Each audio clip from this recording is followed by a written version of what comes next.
So, Phil, here it is. We're starting the Common Sense podcast. This is one of the first episodes, if not the first episode. And we're going to start by talking about some of the decks in Sorcery, the Contested Realm.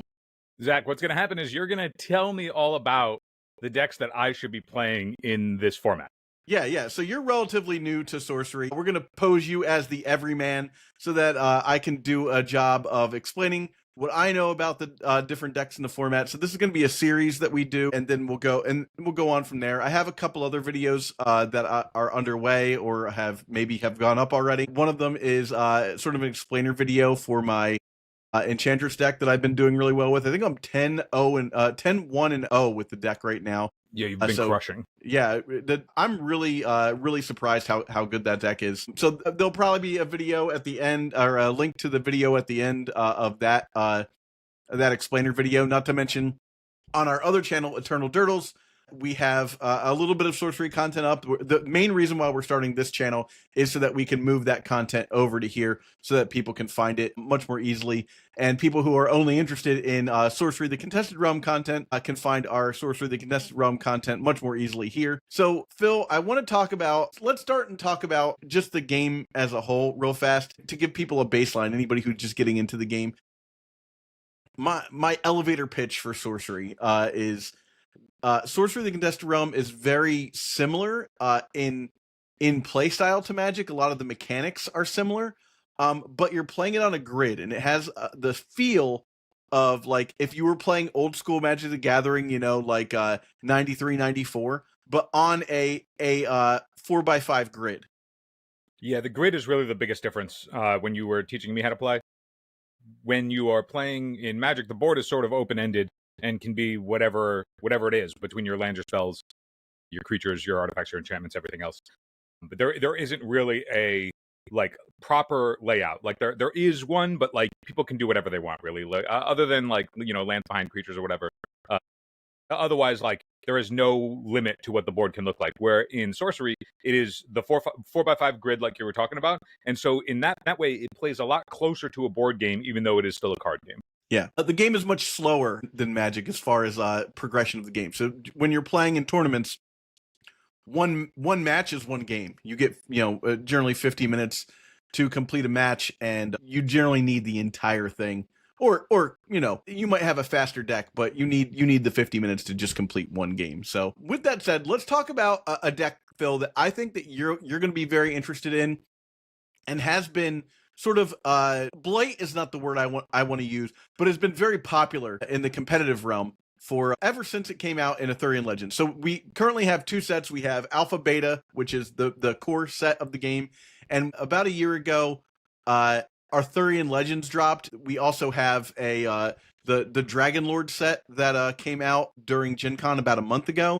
And slated in, any time now in the next month or two is Gothic, which will influx another like 400-ish cards to the game. The game is approximately 700 cards right now, I want to say. So there's a lot of brewing to be done because the game is new, but also the card pool is very narrow. And if you're thinking about getting into Sorcery right now, this is a great time because the prices on some of the staples have dropped a little bit because we're in between sets, and so the anticipation of the new set has people like just kind of sitting on the sidelines waiting. So your expensive cards, the Philosopher's Stone and the cores, have dropped in price a little bit in the singles market. So it's a great time to get into the game if you're thinking about playing it competitively. To that end, let's bring up Archimago. I call this the Archimago value deck.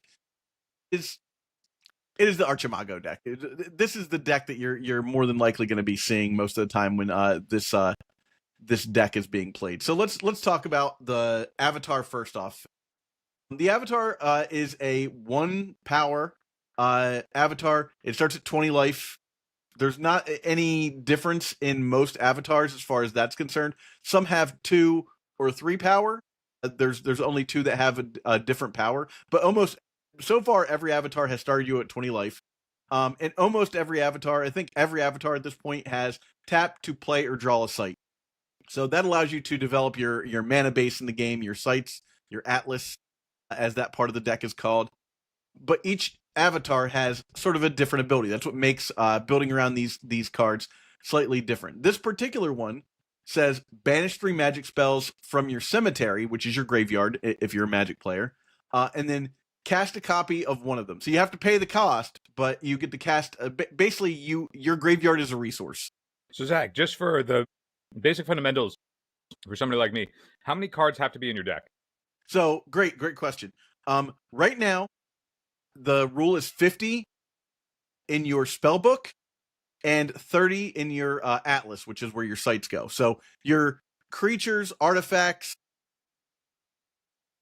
they're called minions, relics, your auras, they're all in your spell book, which is a 50 card deck. And then your lands or your sites in this game, 30 cards. Now, with the advent of Gothic, that's going to change to 60, 30, and there will be a sideboard of 10 cards. Now you're thinking, why would there be a sideboard if you're only playing one game? Some cards can wish to get other cards out of the sideboard. So those are the cards that are effectively in your collection.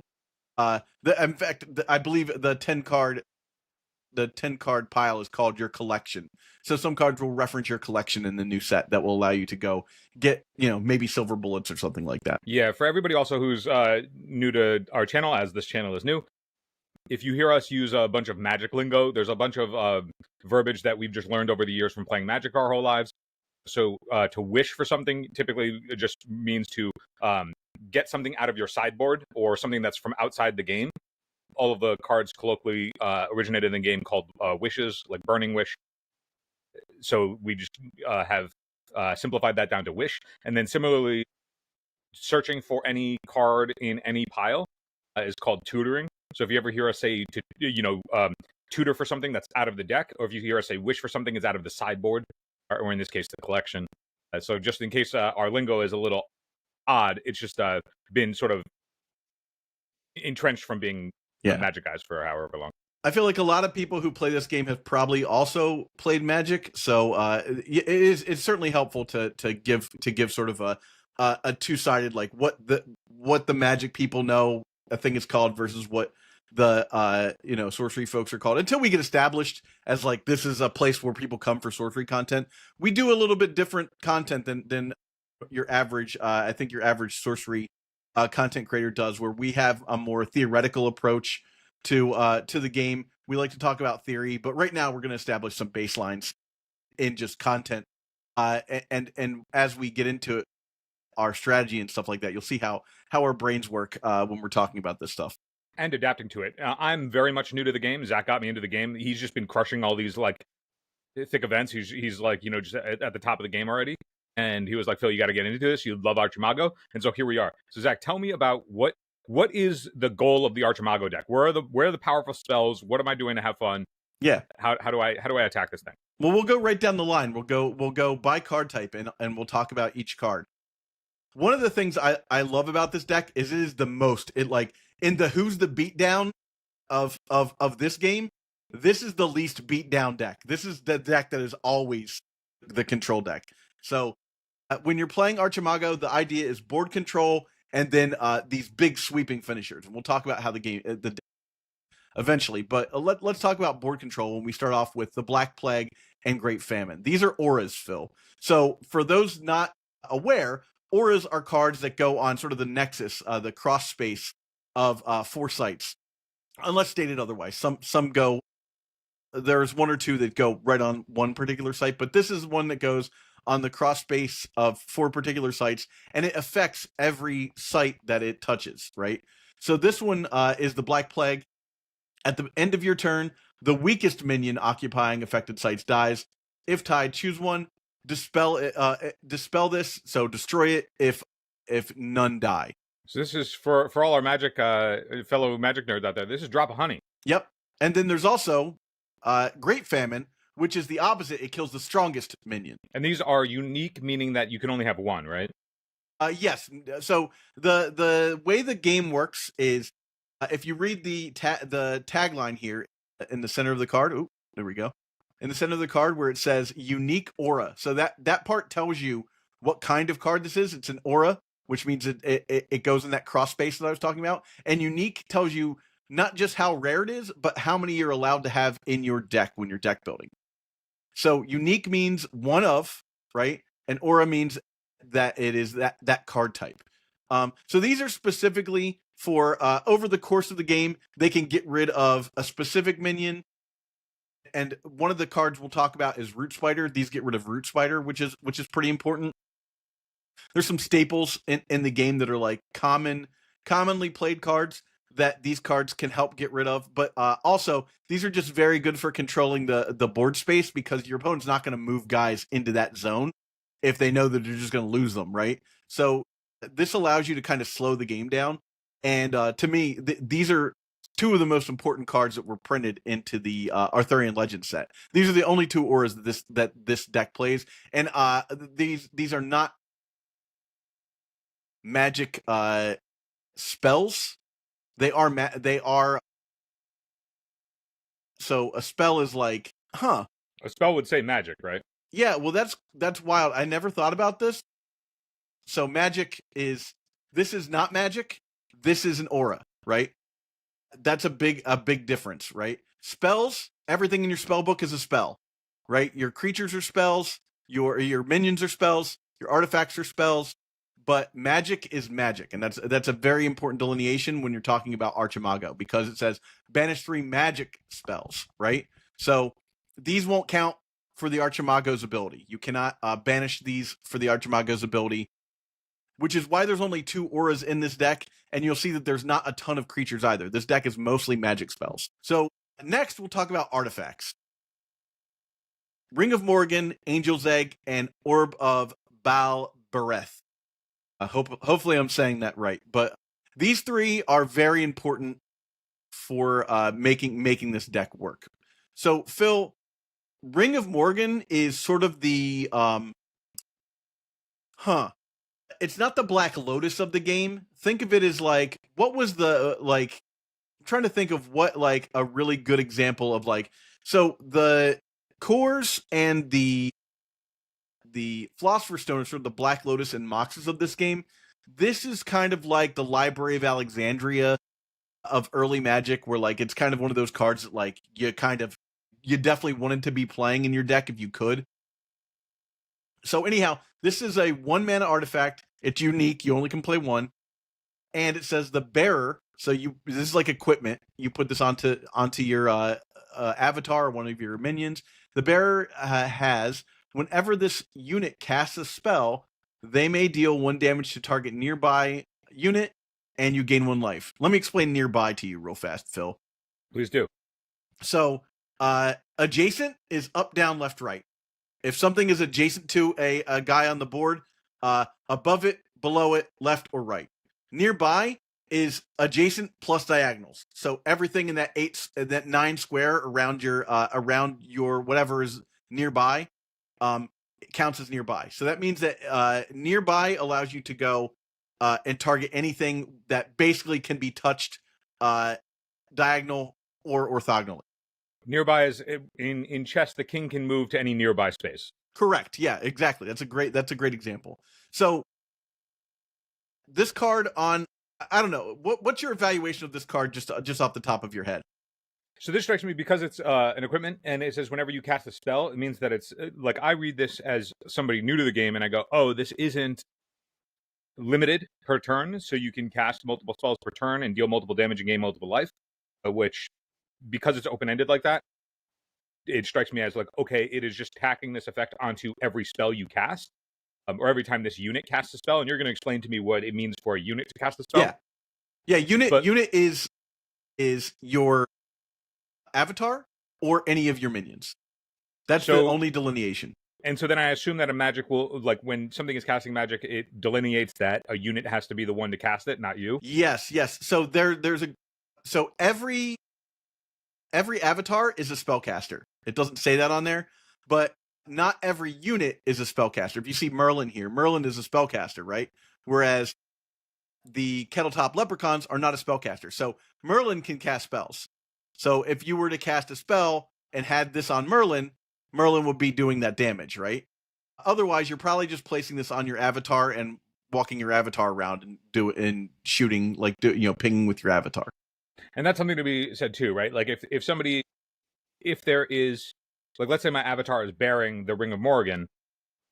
It walks around. Like, if I move, if I take a step to a nearby site with my avatar while it's bearing the Ring of Morgan, the ring moves with it, right? Correct. Yeah, it is carrying that with it. So, it just like equipment, anything that in Magic, anytime that thing is attacking, it's got it with it, right? So you'll notice that's something that's sort of common with artifacts is there are relics and there are monuments. So relics are carried. Monuments are static. They sit in one spot. No one carries them. They're too big to be carried, right? So I see the Ring of Morgan almost like a basilisk collar, where it is being able to deal damage and gain life. And because it's not limited to once per turn or to a certain number of spells, it means that if you have enough mana and you can just fire off a bunch of spells, that you can clear the area that you're around pretty well, and then also gaining a bunch of life, which matters. Yeah, especially if you're a control deck that you're taking on that damage to begin with. But one of the great things about this is it really works well with the Archimago's inherent ability to banish 3 spells in your cemetery and cast a copy of one of them. And Now, think Zach, of every spell as being a 1 1/3 spells in your hand. I should ask, everything is essentially a ritual.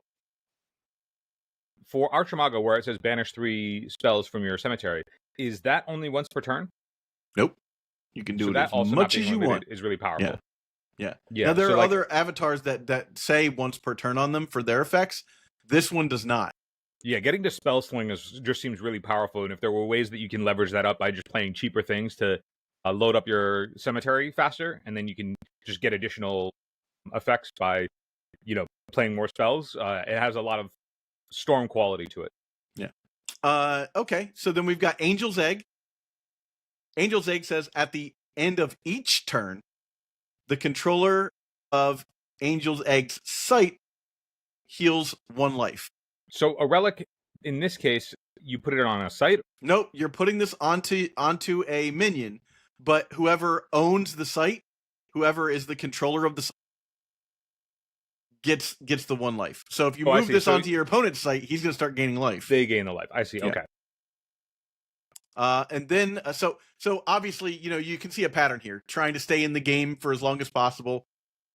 This over a turn cycle gains you 2 life per turn, which, over the course of a game can really keep you in the game.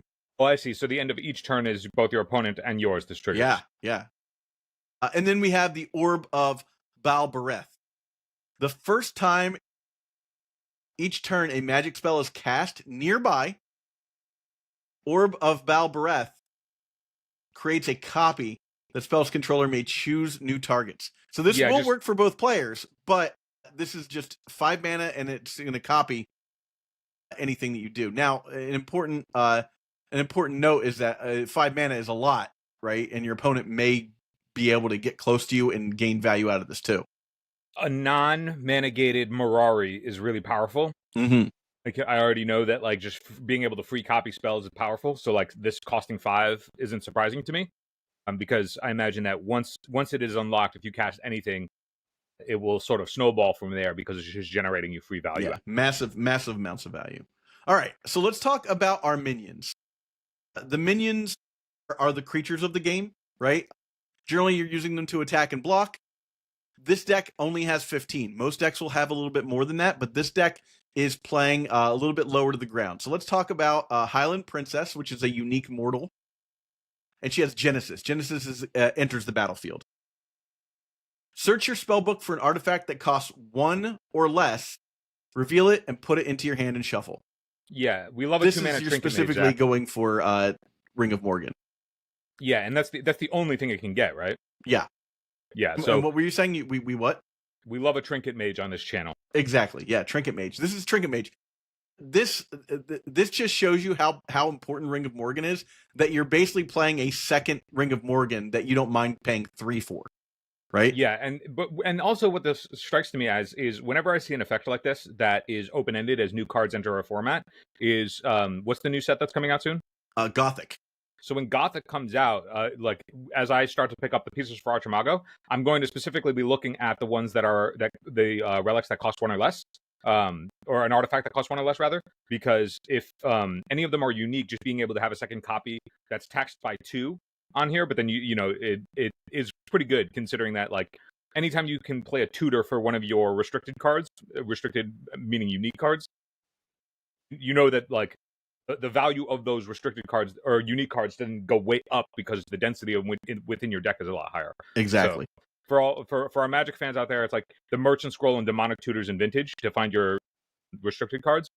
Highland Priestess is essentially a version of that, but Highland Priestess is also restricted to 1. So yeah, you'll find that all of the really powerful cards are, for the most part, restricted to 1. We have an ordinary card, which means you can have 4 of them in your deck. This is a common, as it were. And this is Kettletop Leprechaun. It's a 2-power guy that has a death right, which means when it dies, this happens. Draw a sight. We love a 2-mana 2/2 that draws a card when it dies. Yeah, so the whole idea here is, you know, why do you want to play this over something that might draw a spell, right? There's cards like Apprentice Wizard that costs 3 and draws a spell, but it costs 1. This is a nice little speed bump and allows you to put sights in your hand, and that does actually matter. You want to develop your board in this deck, and you don't want to be tapping your Archimago to draw sights if you don't have to, when you could be tapping your Archimago to put sights into play. Yeah, so now explain that to me one more time. So when you have your avatar can tap to draw a sight or tap to play a sight, right? Correct. But it can't do both in the same turn. Correct, yes. And you'll start off with 3 sights, but eventually you'll get to a point where you don't have any sights in your hand, and you're probably going to want to play more sights. So you can either tap Archimago if he's not doing anything, right, to draw a sight, or, you know, if you've gotten rid of one of your leprechauns, you can use that to draw a sight, or on your turn, you get to choose. Am I going to draw from my spellbook, or am I going to draw from my atlas? The more cards you draw from your atlas, the less cards you're drawing from your spellbook. So if you really think about it, this card is saying, if this dies early, you can draw another card on your turn from your spellbook instead of your atlas because you have another card from your atlas in your hand. And this costs 2 mana, right? And 2 mana is just represented by how many sights I have, right? Each sight generates a mana? Each sight generates 1 mana, and then each sight, depending on what its threshold is, produces threshold of that color. So the way mana works in this game is a little bit different than in Magic, where if you have that threshold, you have it for as many things that you need that have that threshold. So a great example is a card like Browse that costs 1 mana, but needs 3 air threshold to work, right? That card, you can cast it if, let's say you had 4 of them in your hand and you only had 3 air threshold, you could cast all 4 of them if you had 4 mana, right? Now this is a unique spell, so it's not, you'll never have 4 of them. You can casting spells just checks to see if you have the threshold. It does not use the threshold. It's not like a resource that goes away. You just always have that threshold. Whereas mana goes away when you use it. Yeah, imagine that in the equivalent would be like, you may only cast the spell if you have 7 cards in your graveyard. Well, even if that spell costs 1, if you only have 6 cards in your graveyard, you haven't met the condition to cast it in the first place. That's what threshold is. So threshold is just a check that sort of keeps the game intact. So like for Browse, it knows that like you would never be able to cast Browse until you've laid down presumably 3 sights to get that amount of threshold. At least in this deck, there's no double air producing threshold sights, so you would need at least 3 sights in play before you can cast Browse. So for example, Browse is never going to get cast on turn 1 or 2. Yeah, for the most part, it'd be very hard to. I couldn't imagine a situation where you would be able to cast that on turn 1. Turn 2, it could happen. There are cores, so that is a possibility. Oh, sure. Yeah. But yeah, for the most part, there are no sites that produce more than one total threshold. They might produce several different kinds of threshold, but I've never seen one that produces more than one. I guess technically Annual Fair could do that, because then you could use its ability to pay 2 mana to gain 2 threshold.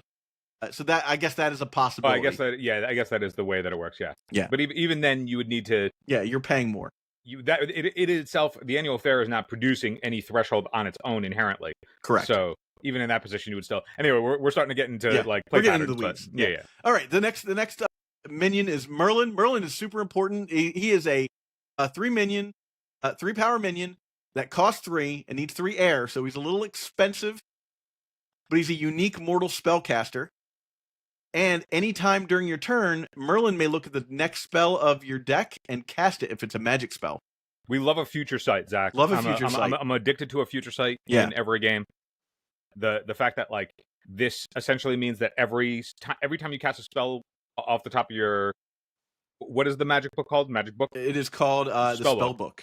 So every time you cast a spell off your, every time you cast magic off your spell book, it effectively draws a card because you can cast it off the top of your for deck, the most part, assuming that the top card is magic and is not magic, a minion or whatnot. But then there are cards like, let's say you look at the top card of your deck and it's a minion, right?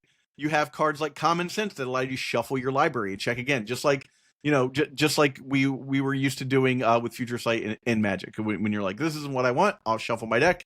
There's ways around it. Really great. This is super good. Like, just it's a bomb when you get to use it, especially if it nets more than 1 card's worth of value. All right, Root Spider. This is a staple minion in the game. Root Spider has burrowing, which allows you to place it under a site, so it's underground, right? We talk, but Root Spider's sick because for 3 mana and just 1 Earth Threshold, it's a 2 power minion, and it says while Root Spider is burrowed, minions directly above it are disabled. So and disabled is crazy. It basically means that they have their pacifism. They are not allowed to attack. They can't block. They don't have any abilities whatsoever. So, but they can still be affected by like you can still target them to like destroy them and stuff.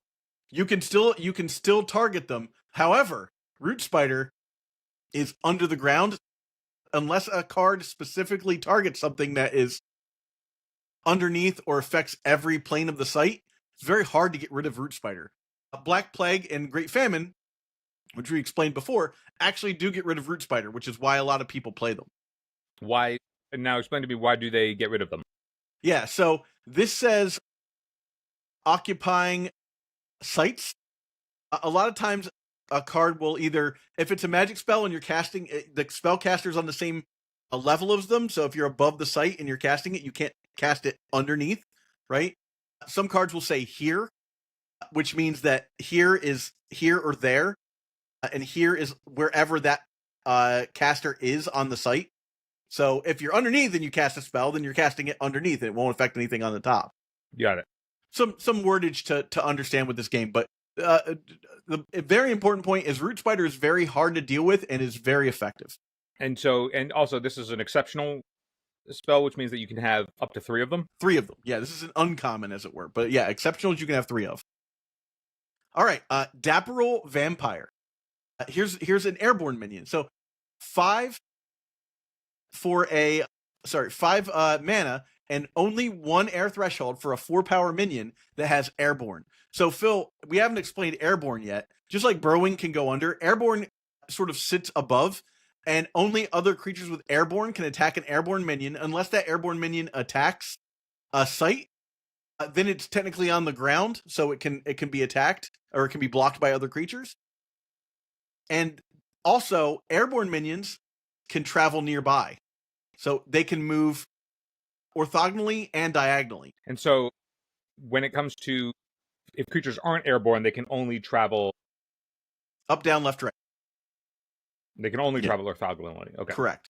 And this one says, damage dealt by Dapperal Vampire's strikes heal you. So it has lifelink for those people who are familiar with Magic the Gathering. 5 mana, 4 power lifelinker. Yeah. Pretty beefy guy in this game. All right. Next up, we have Grandmaster Wizard for 6 and 2 threshold. A 0 power minion that is a spellcaster. That says Genesis, draw 3 cards. When you play this, you're paying 6 mana and you're drawing 3 cards. So elite means you can only have 2. Elite, yes. Elite is rare. It means you can only have 2 of them. Yeah. So 6 mana to draw 3 cards when you're the control deck. When you're the control deck, this is exactly the kind of thing that you want to be doing. It makes sense that there would be 2 copies in here. Yep. And you can soak up damage with this guy if you really have to. Like if he is not tapped, he can blocking taps your guy. so you'll have to show that he's blocking, but he can soak up a little bit of damage if he needs to, if someone's attacking one of your sites or something.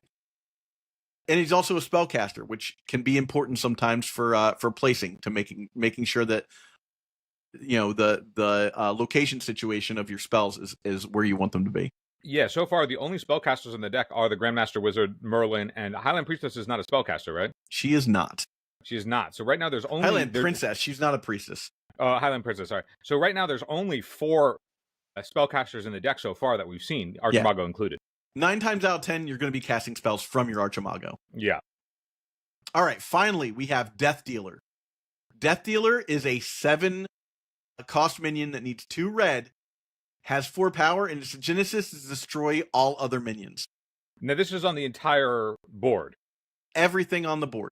Yeah, so this is just a big Wrath of God. It is a Wrath of God plus, because you get a 4 power minion. Yeah, okay, so it stays because it destroys all other minions. Yeah, so it's just a nice board clear in your deck. It makes sense that you would want this just as a reset button if things get away from you. This is one of the OG staples of the game. You play this to reset the board and to just make sure that everything you're back in the game, basically. Okay, so we've talked about all of the minions. Let's talk about the magic in this deck. Browse. Again, Browse is 1. It has a threshold of 3 air, and it says, look at the top 7 spells, put 1 into your hand, the rest on the bottom of your spell book in any order. So this thing does 2 things that me as a longtime control player recognize as powerful. And I understand why it's unique, and so you can only play 1 of. But what's really powerful about this card is that once you're at a point in the game where this spell is going to be exceptionally powerful, it only costs 1 mana and it digs 7 deep. And if you're at a position in the game where it is more or less developed, then Browse is pretty much going to just be a tutor for whatever it is that you need. So it's just going to be able to find whatever you want. And also, because it only costs 1 in a developed board state, means that whatever spell you find off the Browse, you'll be able to then cast on that same turn. So it really is just like, tutoring the spell out of your library and casting it a lot of the time. And then the other part of it that might go unnoticed is you get to put the spells under your deck in any order. Mm-hmm. And as a control player, when you go long, being able to remember how you ordered the cards that go back underneath, like if you're looking at the top 7, putting 1 into your hand, that means that you're stacking the bottom 6 cards of your deck. And that can actually be really potent if you get into a late game position and then just know what the order of the bottom 6 cards of your library are. Like not Merlin, to mention, Phil, you're playing Archimago. There's a very good chance you're going to get to cast Browse a second time. Yeah. And I'm thinking that, like, my head's swirling around Merlin. Merlin cares about the order of your spellbook. It sure does. So if you stack your deck and then get into a position where you can just otherwise clear your spellbook out, like, that is pretty good. Now, Zach, I have a question for you. Mm-hmm. What happens if you run out of cards? I think that you lose the game if you run out of cards or you take damage. It's a question. It's a question for the comment section. I know it's bad. I think you start to take damage. You may lose the game if you run out of cards, but I think you have to maybe run out of both sites and magic. So it doesn't happen very often. But there are cards that there are a few cards that start to mill you. It becomes less of an issue. When the game initially started, it was 40 and 20. So it was more of an issue then. As we move to 60-30, it's going to be even less of an issue. But that said, they might produce cards that start milling off the top of decks and stuff. Yeah, because I also think that as decks get more refined, typically leaning out is pretty valuable, especially if you can shred through your deck with cards like Merlin.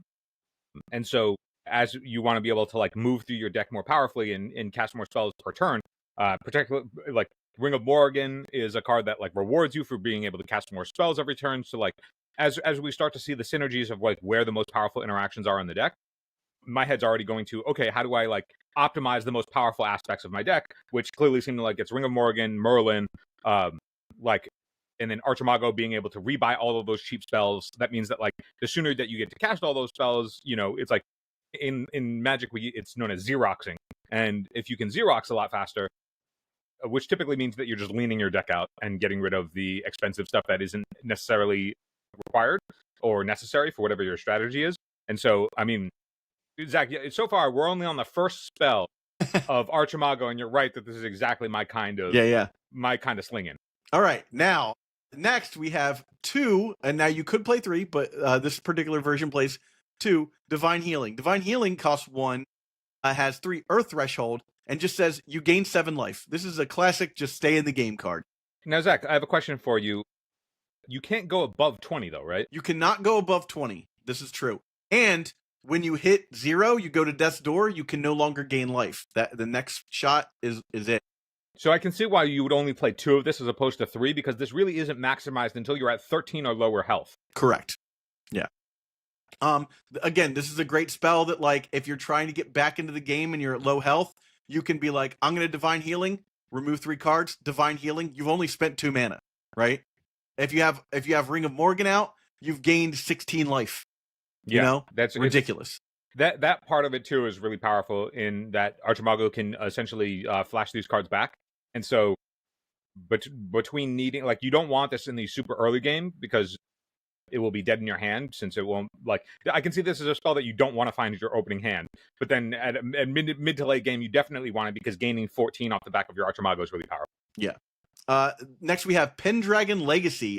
This is 1 mana for a 2 Earth Threshold. It says shuffle any number of unique cards from your cemetery into your deck, draw a card. The important part of this is draw a card, but you do have a few uniques that you wouldn't mind shuffling back in the form of Black Plague, Great Famine, your Ring, your Orb, Highland Princess, Merland, Death Dealer, and then, there's Gigantism, and I think that's it for this deck. Yeah, that's all of your unique cards. But the idea is that you can Pendragon Legacy and draw a card. It's also just fine to get this into the yard if it happens to be drawn early, just to draw a card and then use it later to reshuffle everything back in. I am a huge fan of anything that is Feldon's Cane related. Give me a Gaia's Blessing every day of the week. I also think that, like, being able to recycle your most powerful spells, like, if we get into the position, like, late in the game, like we were talking about, where, Browse just becomes essentially a demonic tutor for whatever it is that you're looking for or need in a particular spot, being able to shuffle back in whatever it is that you need plus Browse or anything like that is going to be able to just, like, recur everything that you need.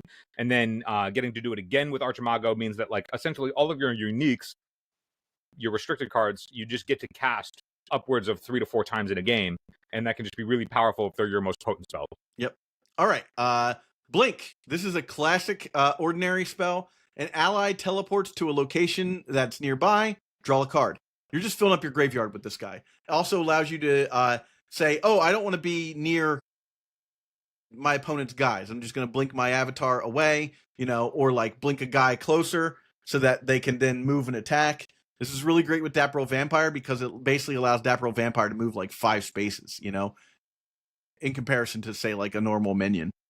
Now, nearby is, again, a king move, right? Yeah, up, down, left, right, and diagonal.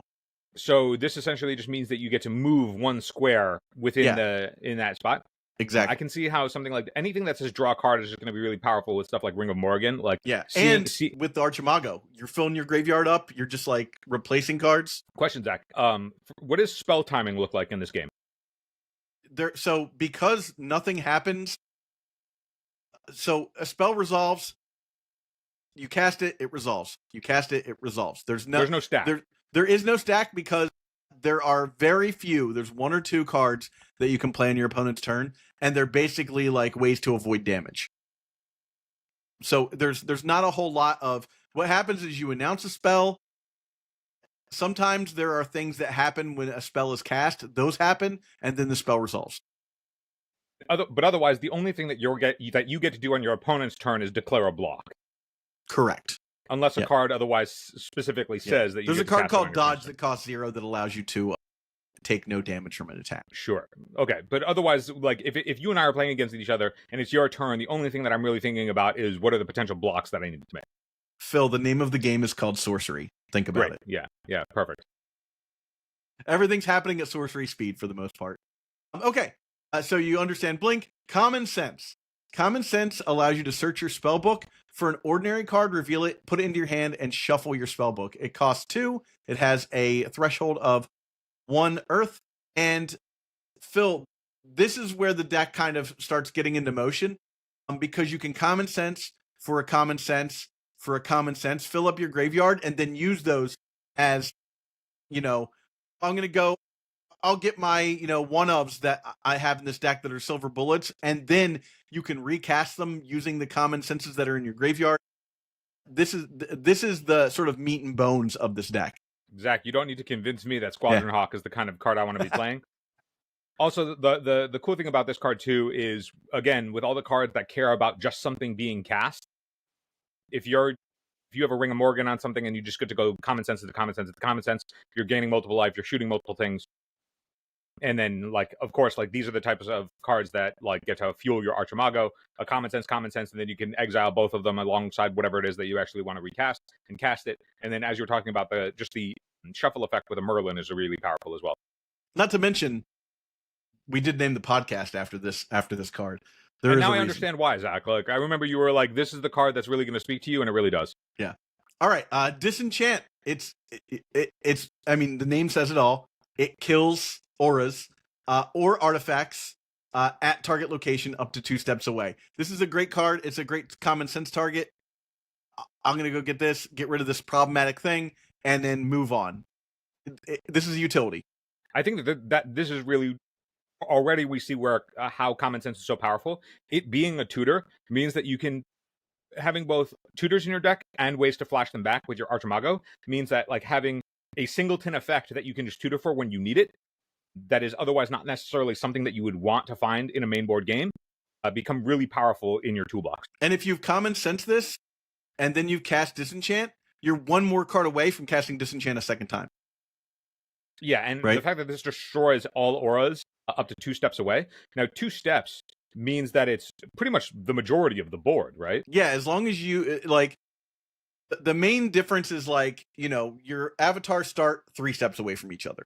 So you might have to take a step if you want to get the avatars, auras, and and artifacts, which a lot of people tend to do.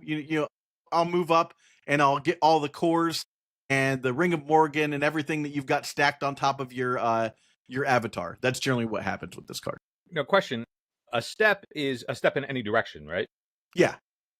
So correct. If now, you cast a step is not diagonal though. It's not up down. It's only orthogonal. Yeah, exactly. But if we think about the cross of an orthogonal, that's 2 steps in each direction. Mm-hmm. That's pretty much the entirety of that cross. It's destroying everything in that radius, right? Everything at that site. Yeah, so let's say I'm in one square and I have 2 steps below me, 2 steps to my left, 2 steps to my right, and 2 steps north, right? Mm-hmm. If I cast Disenchant on that center square, it's destroying everything in those 2, 4, 6, 8, 9 square. At target location up to 2 steps away. It's at one location. Right. Okay, so but if that location is centralized. Correct. It only hits in one direction or all directions? No, it doesn't hit in any direction. It just chooses one site up to 2 steps away, hits that one site. Everything that's on that site gets hit. I see. So whoever's casting the Disenchant. Correct. So if you were casting with, say, your Grandmaster Wizard, you look 2 steps away from your Grandmaster Wizard, he can do it there. Merlin, same thing. I see. Archimago. Okay. Yeah. Thank you for the clarification. Yep. All right. Lightning Bolt. It costs 2.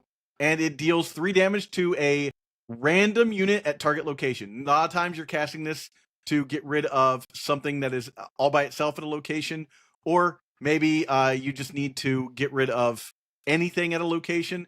Also, this is a great finisher. Sometimes your opponent is all by themselves.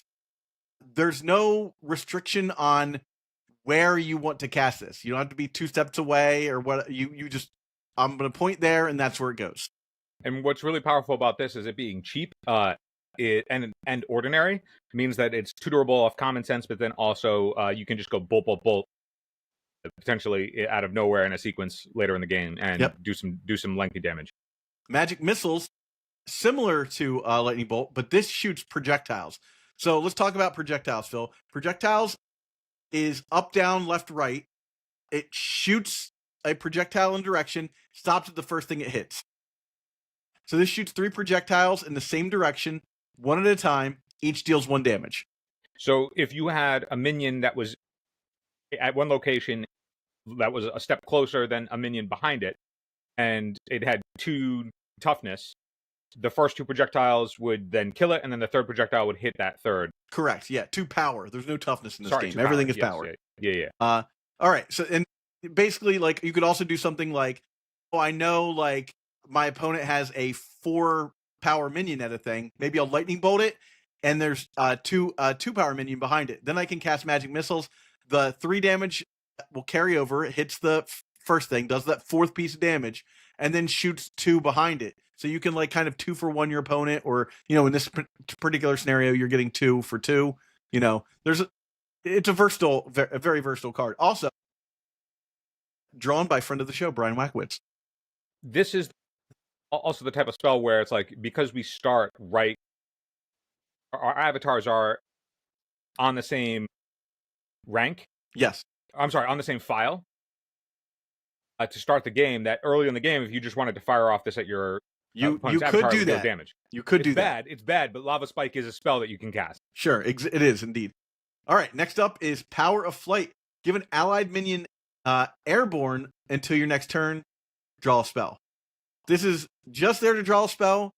Hopefully, you have a minion on the board to target it, and it's often fodder for the Archimago's ability. But you can use it to, like, move around the board and maybe hit a guy with your Dapper Vampire, not your Dapper Vampire, but, like, get your Merlin somewhere out of the way, or your Leprechaun. This is really just there to draw a spell, and you can't cast it on your Archimago because it's not a minion. It's if it said unit, avatar, you'd be able to cast it on. But you can you cast this if you don't have a minion to target? You can't. Which is why it's limited. Why it's only got 2 in here, right? Yeah. All right, Barry. Burrow target minion or artifact if able. So burrowing something that doesn't have burrowing, Phil, kills it. So this is another, you can get rid of an artifact if you want, or you could get rid of another minion. This is Terror and Disenchant sort of put together. What is it? Fissure. This is Fissure. Can I ask you, Zach, if this seems like it's very powerful, is there a reason why it is only a 1-of in this deck? I get that you can tutor it off of common sense, but it seems like it's a very powerful effect if it can destroy pretty much any permanent. Well, your deck is already full of removal, and we'll see a lot more of that as we move forward. So you don't necessarily always want to have an extra one of these in your hand. You want to find ways to close out the game. You're using this to get rid of something. You're saving this for something that is really problematic, like maybe an opponent's Dapper Vampire or something like that. You have a lot of ways, and we will see that, to get rid of stuff. But this is for, like, particular minions that need to go now. And you don't want to just jam your deck full of buries because they don't draw a card, so they're not filling up your graveyard. And then it's just more expensive than Bolt. Exactly. All right, next is Grapple Shot. This is another ordinary card, another target for common sense. This shoots a projectile. If it hits the unit, the ally is dragged to that site, and then may strike the hit unit when it arrives. So what happens is, it's not like fighting. This is it's dealing its power and damage to the hit, and then it's not even tapping it. So then it could attack again and tap it if it wanted to. So the idea is it's shooting something, moving the guy it's shooting, moving the guy that is shooting it, right? So it's a movement spell. It's also an attack spell, so you're doing extra damage. And it is allowing you to get in extra damage on top of that afterwards. So let's say I was sending my Dapper Vampire at your at your avatar. I send it hits your avatar, does 4 to your avatar, I gain 4. Then I have my Dapper Vampire attack on its turn, dealing 4 more to you, gaining 4 more. So, and a projectile, again, can only go north-south? Correct. North, south, east, west. Oh, so it can go east-west. Yeah. All right. Next is Gigantism. Gigantism is a unique spell. Give an ally unit +6 power this turn. It's a giant growth. Yeah, this is just a way to close out in a shot, right? Yeah, close out in a shot, or maybe you want to put on your Dapper Vampire to gain like 10 life. Yeah. You know? Yeah, I can. There's not a ton of utility with this card, but sometimes it just ends games. Dapper Vampire is elite, yeah? It is not elite, it is exceptional. Exceptional is a 3-of. Uncommon, yeah. Yeah. Then next we have Stone Rain. Target a site up to 2 steps away. Deal 1 damage to everything atop it, repeating this for each site in your hand. So remember, we had Kettletop Leprechaun drawing extra sites. There will be another card that's really important to have sites in your hand with that we'll show soon. This is a nice, like, sometimes your opponent has a situation where you can't get to their avatar to end the game, or maybe they've stacked up a bunch of guys so that you can't lightning bolt the avatar. This is a way to end the game so that it deals 1 damage to everything on that site. And this is a exceptional. You can have up to 3 of these if you wanted, and it doesn't target the avatar or whatever's on the site. It's doing damage to everything, which is important because there is a relic that someone can hold that says it can't be targeted by spells. So this is sort of the way around that. And this thing, and something now notable about this is that your sites and your spells are in comp REL is that they have to be in different sleeves.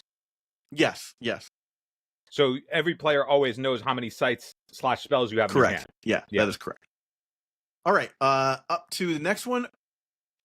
Earthquake is you may rearrange sites within a 2x2 area, carrying along everything of normal size, then burrow all minions and artifacts on those sites. So this is a nice little Wrath of God in a small zone kind of effect, a 2x2 spot, and it's any 2x2 area in on the board, so you don't have to worry about sizing. But what it does is it literally gets rid of everything on that site if it doesn't have burrow, which is generally every creature.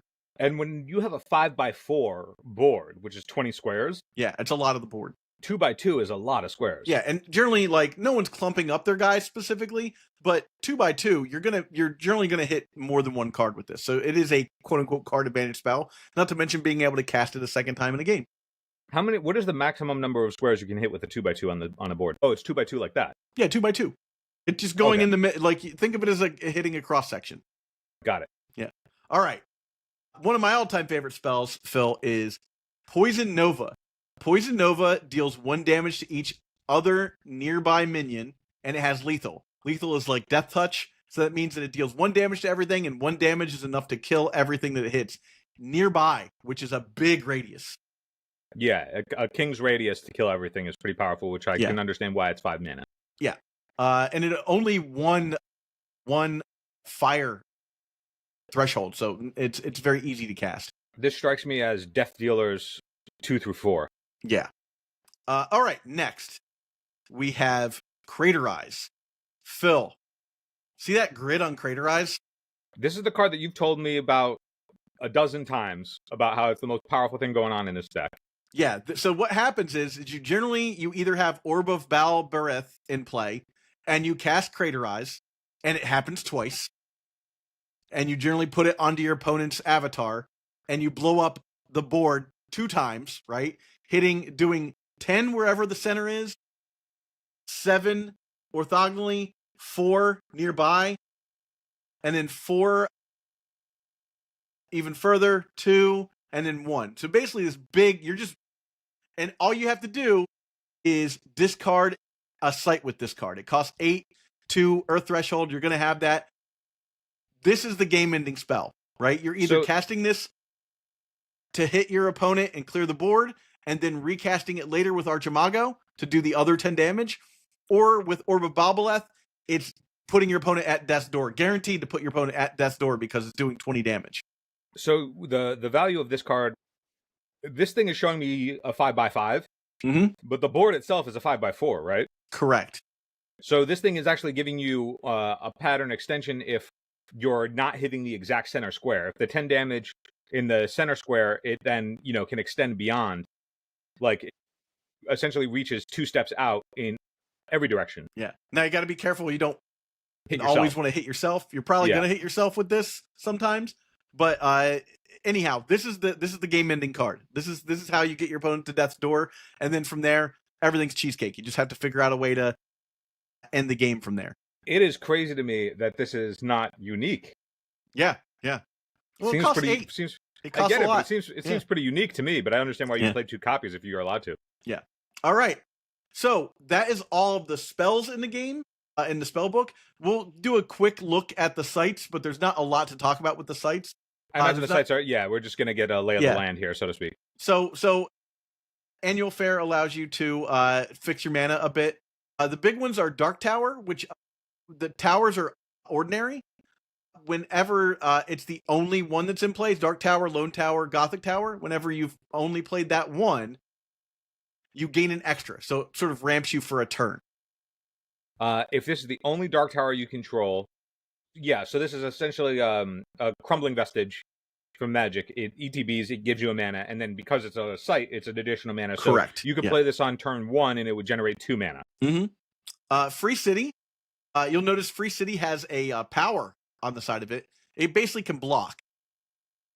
So if someone tries to attack that site, in this game, you are an extension of the realm that you create, of your sites, so opponents can attack your sites.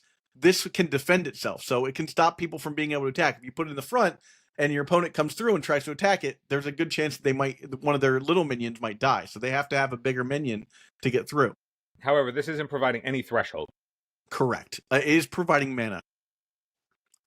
Funeral Pyre. Genesis, banish up to 3 cards from 1 cemetery. This means that you have a little bit of graveyard hate, a little cemetery hate in here. Also, it's great against other Archimago decks. If you're like, I don't want you casting that again, you can get rid of those cards. Gastonbury Tor provides 3 different kinds of threshold, but it has to be played on the back row. Which is really, but that's still really powerful. Yeah, oh yeah, it's very good. Gnome Hollows is another one of those defensive sites. Units with 3 or more power can't enter this site. So this is a way that the Archimago deck might just hide in a spot so that you can't send your bigger minions after them. You can't send your Dapper Vampire after a creature that has Gnome Hollows. But noticeably, Phil, what you could do is send your Kettletop Leprechaun in, say if it's on the site already, and then you could Gigantism it once it's already on the site and attack. So you could like do something like grapple shot your Kettletop Leprechaun, and then after you grapple shot it, you could Gigantism. Next up, we have Gothic Tower, which is another tower that like ramps you. We have 2 Lone Towers. So really leaning into the like just trying to get a turn ahead of your opponent to like wipe the board with something like a Death Dealer or a Poison Nova or a Stone Rain or something like that. Merlin's Tower. This needs 3 threshold to work when it comes into play, but it says this spell gains this turn, this gains Spellcaster, and the next spell it casts costs 3 less magic. So you can, like, if you have 3 air and you play this, you can basically play a spell at a giant discount. This is a Dark Ritual. Yeah, it is basically a Dark Ritual. Pebbled Paths. Minions atop lose charge. Charges haste. This just stops the aggression from happening. If you play it on your front row, it stops people from coming in, just playing a guy and just attacking with it immediately. Perilous Bridge is another one. Units can't traverse the top of this site's border on the ground, so they're not able to like attack that site if it's on if they have a guy on top of it. Wait, explain that again. So if this card is in front of one of your opponent's minions, they can't move onto it and thusly cannot attack it, thusly cannot get into your zone. So they'll have to move around. The movement's very important here. So units can't traverse this site's top border on the ground. So they would have to get onto it via airborne or burrowing? Airborne or burrowing, or they have to just move around it. Yeah. Next we have Ruins, which is a dual land. We have Step, which is a dual land. And we have Windmill, which is dual land. Very big for fixing. And then finally we have Worm Mallow Thump.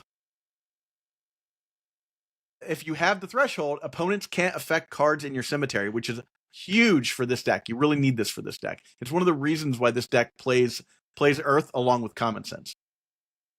Yeah, and this is unique, so you can only have 1. Correct. But that's the deck. That's the deck, Phil. This is the control deck of the game. Not a whole lot more to say about it. It's the long game. You're playing the long game with this one. I'm ready, Zach. Yeah. All right. Well, thanks everybody for watching, and we will catch you on the next one. Don't forget to like and subscribe.